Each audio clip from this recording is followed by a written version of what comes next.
तो हम लोग पिछले क्लास में पढ़े थे कि किस तरीके से किसी फलन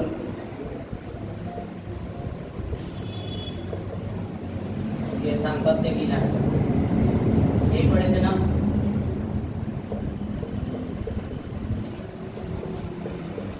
कोई फलन कंटिन्यूअस है या नहीं, ये किस तरीके से हम लोग पता लगाते हैं, पिछले क्लासेस में हम लोग पढ़े थे। जैसे कि हम लोग ये कंडीशन पढ़े थे कि अगर लेफ्ट लिमिट किसको बोलते हैं, जिसमें हम लोग छोटा वैल्यू लेते हैं, लेकिन वो लिखने के लिए छोटा होता है। जैसे मान लो मैंने एक वैल्यू ले लिया ए, तो जब भी लेफ्ट लिमिट लिखेंगे ना तो ए के ऊपर माइनस देंगे, ठीक है। और ये बराबर होना चाहिए राइट लिमिट के। राइट लिमिट क्या होता है, एक्स से थोड़ा सा यानी प्लस लिखेंगे, और ये बराबर होना चाहिए किसके, एफ मैंने एट दी पॉइंट इसको बोलते हैं। ये अगर बराबर है तीनों वैल्यू तो उसको, उस फलन को क्या बोलते हैं हम लोग, कि वो कंटिन्यूअस फलन है, ठीक है। नॉर्मली क्या होता है, हम लोग जितने भी क्वेश्चंस बनाते हैं उसमें दो केस ज़्यादातर हमें मिलते हैं। एक तो उसमें लेफ्ट लिमिट और राइट लिमिट का प्रॉपर जिक्र होगा। जैसे एक क्वेश्चन में यहाँ लिखता हूँ, समझ में आ जाएगा। जैसे ये ज़्यादातर केसेस हमको मिलता है, एफ एक्स बराबर दे रखा है कोई फंक्शन 3x² + 2x + 8, ठीक है। और इसमें कह रहा है कि x का मान 2 से बड़ा या बराबर है। तो इसमें हमें लिमिट पता चल गया। जब भी ऐसा बड़ा या बराबर कहते हैं तो हमें लिमिट पता चल जाता है कि इसका इससे छोटा नहीं लेना है, इससे छोटा नहीं लेना। और फिर दे दिए एक और मान एफ एक्स का, एफ एक्स बराबर -8x, जब x छोटा है 2 से, ठीक है। इस केस में हमें 2 से जो बड़ा वाला वैल्यू है, ये क्या बता रहा है, 2 से बड़ा वाला कौन सा लिमिट है, राइट लिमिट या लेफ्ट लिमिट। 2 से जो बड़ा है वो राइट लिमिट है, यानी कि यहाँ से हमें राइट लिमिट पता चल रहा है। और 2 से जो छोटा है वो क्या बता रहा है, लेफ्ट लिमिट। याद रखिए हमेशा छोटा वाला वैल्यू क्या बताता है, लेफ्ट लिमिट, बड़ा वाला वैल्यू क्या बताता है, राइट लिमिट। और इसमें जो एट दी पॉइंट है वो कितना है, एट दी पॉइंट वो ऊपर वाला इक्वेशन है, यही वाला इक्वेशन एट दी पॉइंट है, क्योंकि यहाँ पे इक्वल का भी चिन्ह दिया हुआ। तो ऐसा केस हम लोग को ज़्यादातर मिलेगा। अब कुछ इससे हटके भी केसेस रहते हैं जिसमें ये हमें पता नहीं रहता है कि बड़ा यानी राइट लिमिट कितना होगा और लेफ्ट लिमिट कितना होगा। उसमें सिर्फ एट दी पॉइंट दिया रहता है। जैसे एफ एक्स इक्वल टू दे रखा है 3x + 8 और यहाँ पे सिर्फ x बराबर 2 दे रखा है। तो हम लोग इसको एज्यूम कर लेंगे, मान लेंगे ऐसा कि इससे थोड़ा सा बड़ा लेना है और थोड़ा सा छोटा लेना है, ठीक है। लेकिन लेंगे दो ही। देखो मैंने कल भी बताया था और आज भी बता रहा हूँ कि हम लोग मान लेते हैं कि उससे छोटा है, लेकिन रखते समय वैल्यू 2 ही रखेंगे, क्योंकि मैंने बताया था 2 से छोटा का मतलब 1.99999 और ये लगभग 2 ही तो है, बोलो हाँ या ना, है ना। तो इससे छोटा हम लोग समझने के लिए मानते हैं, ठीक है, और लेते इतना ही। अगर हम लोग इसके राइट लिमिट की बात करें तो राइट लिमिट में 2.00001 ये 2 से बड़ा है, बिल्कुल थोड़ा सा बड़ा है, और इसमें भी हम लोग लगभग 2 ही लेते हैं। अरे बात समझ। तो जब भी हम लोग लेफ्ट लिमिट की बात करेंगे तो समझने के लिए इतना है, रखने के लिए इतना है। राइट लिमिट की बात करेंगे तो समझने के लिए ये वैल्यू है और रखने के लिए ये वैल्यू। और एट द पॉइंट तो ये पूरा 2 ही रखना है, क्लियर है ना। और थोड़ा सा सवाल में हमें समीकरण चुनते समय ध्यान देना है। जैसे कि अगर मैं राइट लिमिट ले रहा हूँ तो इस सवाल में इक्वेशन कौन सा चुनना होगा, राइट लिमिट के लिए कौन सा समीकरण चुनना होगा, बाबू राइट लिमिट में बड़ा दिखा जाता है ना, तो बड़ा के लिए तो ये वाला समीकरण दे रखा है ना। देखो कह रहा है कि अगर x का मान 2 से बड़ा होगा तो fx का मान कितना होगा, और x का मान अगर 2 से छोटा होगा तो fx का मान कितना होगा। तो ये वाला जब ये इक्वेशन कब लेंगे, जब हम लोग लेफ्ट लिमिट करेंगे, और ये वाला इक्वेशन कब लेंगे, जब हम लोग राइट लिमिट करेंगे। और जब बराबर वाला लेंगे तो कौन सा इक्वेशन लेंगे, तो भी यही वाला इक्वेशन लेंगे। मतलब इक्वेशन चुनना बेहद इंपॉर्टेंट है। जितने भी सवाल हम लोग करेंगे आखिरी तक सब में एक ही काम इंपॉर्टेंट है, वो है इक्वेशन चुनना, ठीक है। तो हम लोग कुछ दूसरा एग्जांपल देखेंगे ऊपर डॉक्टर लेके। इसी सवाल को मैं एक बार चेक करता हूँ क्या ये कंटिन्यूअस है या नहीं, ठीक है। कंटिन्यूअस होने के लिए जो अभी मैंने कंडीशन बताया वो फॉलो होना चाहिए, ठीक है। तो यहाँ पे ये जो सवाल है, इस सवाल में एक पॉइंट पर पूरा मैटर घूम रहा है, और वो पॉइंट कौन सा है, 2 के इर्द गिर्द, या तो 2 के दाहिने जाओ या तो 2 के बाएं जाओ, मतलब 2 ही कंडीशन है। या तो बाएं या तो और या उस वैल्यू पे। तो तीनों पॉइंट हमें पता चल रहा है। देखो मैंने कहा था कंटिन्यूअस होने के लिए, संतत होने के लिए, कंटिन्यूअस होने के लिए लेफ्ट लिमिट बराबर राइट लिमिट बराबर एट लिमिट। मैंने ये बात मैंने बताया था, ठीक है। तो ये तीनों बराबर होने चाहिए तभी जाकर क्यों कंटिन्यूअस हुआ। क्या हमें ये तीनों बात यहाँ पे स्पष्ट रूप से पता चल रहा है? फर्स्ट केस ये हर क्वेश्चन में हमें आइडेंटिफाई करना है, पता लगाना है कि क्या ये जो बात है, ये जो तीनों कंडीशन है, ये क्वेश्चन में पहले से गिवन है, दिया हुआ है।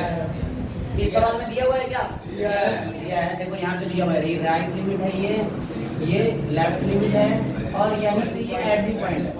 मतलब ये तीनों कंडीशन दे रखा है। जब तीनों नहीं दे रखा रहेगा तो एक ही समीकरण पे तीनों लागू होगा। देखो जब तीनों नहीं दिया रहेगा तो एक ही समीकरण पे तीनों लागू होगा, यानी कि लेफ्ट लिमिट भी एक ही समीकरण पे, राइट लिमिट भी उसी समीकरण पे और एट द पॉइंट उसी समीकरण पे। जैसे मान लो एग्जांपल के तौर पे fx बराबर दे रखा है 2x + 8 और मैं कह रहा हूँ चेक करना है x बराबर 3 पर क्या ये कंटिन्यूअस है,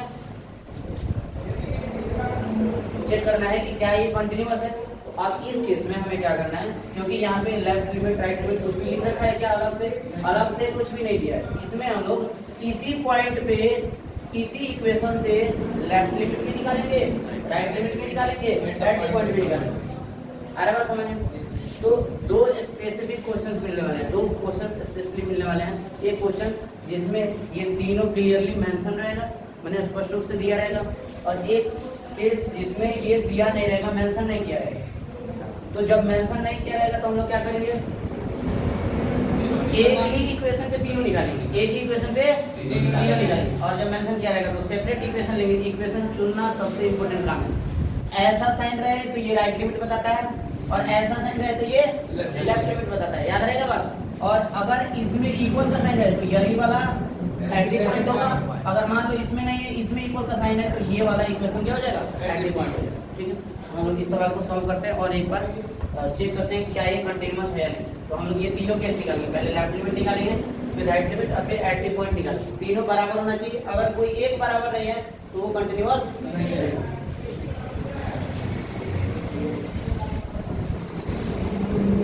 इस केस में अगर हम लोग बात करें राइट लिमिट की, पहले राइट लिमिट, तो राइट लिमिट में इक्वेशन कितना है, अच्छा राइट लिमिट को लिखेंगे कैसे, तो लिखेंगे लिमिट x, इसको बाबू पढ़ते हैं टेंड्स टू, क्या पढ़ते हैं, टेंड्स टू, माने x लगभग है। x टेंड्स टू का मतलब होता है x लगभग है, कितना, 2 से ज्यादा, थोड़ा सा ज्यादा। यहाँ पे प्लस का साइन क्या बताता है, थोड़ा सा ज्यादा। ठीक है, x 2 से थोड़ा सा ज्यादा है और ये थोड़ा सा ज्यादा ही हमें राइट की तरफ भेजता है, 2 के राइट की तरफ भेजता है। और यहाँ पे क्या लिखेंगे बाबू, fx। अब याद रखना ये 2 प्लस का मतलब कुछ नहीं होता है, समझने के लिए हमें समझना है कि हम लोग राइट में हैं, लेकिन रखना कितना है, 2, रखना 2 ही है, रखना 2 ही है। समझ रहे हैं हम लोग कि हम लोग किधर है, 2 के राइट में। ठीक है, तो ये अभी यहाँ पे इक्वेशन में रखता हूँ x टेंड्स टू प्लस, और यहाँ पे इक्वेशन कितना है, ये वाला इक्वेशन यहाँ पे 3x² + 2x + 8, ये मैंने रख दिया। अब इसमें क्या करना है, रखना कितना है, x की जगह पे 2 पुट कर दो। ठीक है, पुट कर रहा हूँ मैं, तो 3 और 2 का स्क्वायर हो जाएगा। x जहाँ जाए ना वहाँ क्या रखना है, रख दिया मैंने यहाँ पे, 2 × 2 = 4 + 8, ये हो जाएगा 3 × 4 + 4 + 8 = 12 + 4 + 8 = 24, 12 × 4 = 16 और 8 = 24। ये आ गया हमारा फर्स्ट इक्वेशन। ये हम लोग निकाले हैं क्या, राइट लिमिट। और इसके बाद क्या, और उसके बाद से क्या, यहाँ पे मैं लिखता हूँ लेफ्ट लिमिट। अब लेफ्ट लिमिट में हम लोग क्या करेंगे, लिमिट x टेंड्स टू 2 और पावर में माइनस लगाएंगे। ये माइनस इंडिकेट करता है कि 2 से हम लोग थोड़ा सा छोटा कम है, और थोड़ा सा कम है वो समझने के लिए सिर्फ रखेंगे कितना, रखेंगे 2 ही। ठीक है, अब यहाँ पे fx रख देंगे। ये बस एक लिखावट है लेफ्ट लिमिट को इंडिकेट करने के लिए। fx का मान लेफ्ट लिमिट के लिए कितना है, -8 इक्वल टू हो जाएगा limit x tends to 2 minus और माइनस 8x, ठीक है, इक्वल टू, अब x की जगह पे मैं कितना रख रहा हूँ 2, देखो रखने के लिए 2 रखेंगे, समझने के लिए कौन सा लिमिट, लेफ्ट लिमिट, ठीक है, तो यहाँ पे -8 × 2 इक्वल टू -16, ये आ गया हमारा सेकंड इक्वेशन। अच्छा यहीं पे मामला स्पष्ट नहीं हो गया, दोनों बराबर कहाँ है क्या बराबर, कंटीन्यूअस, इसको बोलेंगे असंतत फलन या डिसकंटीन्यूअस फंक्शन, ठीक है। तो यहाँ पे मैं इसको स्पष्ट कर देता हूँ, एट द पॉइंट भी निकालेंगे तो हम लोग कितना आएगा, एट द पॉइंट कितना आएगा, जल्दी से बता दो शॉर्टकट में ही, एट द पॉइंट आएगा F2 और F2 बाबू देखो बराबर वाले के लिए भी तो यही वाला इक्वेशन हम लोग फॉलो कर रहे हैं और इसका मान उतना ही आएगा 24 है, तो यहाँ पे सीधे लिख दे रहा हूँ 24, ये तीसरा इक्वेशन, तो लिखेंगे समीकरण 1, 2 और 3 से 1, 2 और 3 से क्या हो गया, ये बराबर नहीं हुआ, क्या बराबर नहीं हुआ, तो राइट लिमिट बराबर नहीं हुआ लेफ्ट लिमिट के, ठीक है, तो लिखेंगे लेफ्ट लिमिट बराबर नहीं है किसके, राइट लिमिट के, और बराबर ये कटिंग कर दिया ऐसे। अगर ये हो गया केस ना, एक भी केस ऐसा आ गया कि दो चीजें बराबर नहीं हो रही है, तो बोलेंगे कि इसलिए fx जो है ये संतत नहीं है, या fx क्या है, असंतत है, एक ही बात है। इसको इंग्लिश में बोलते हैं डिसकंटिन्यूअस, क्या बोलते हैं, डिसकंटिन्यूअस। उतारना है क्या इसको,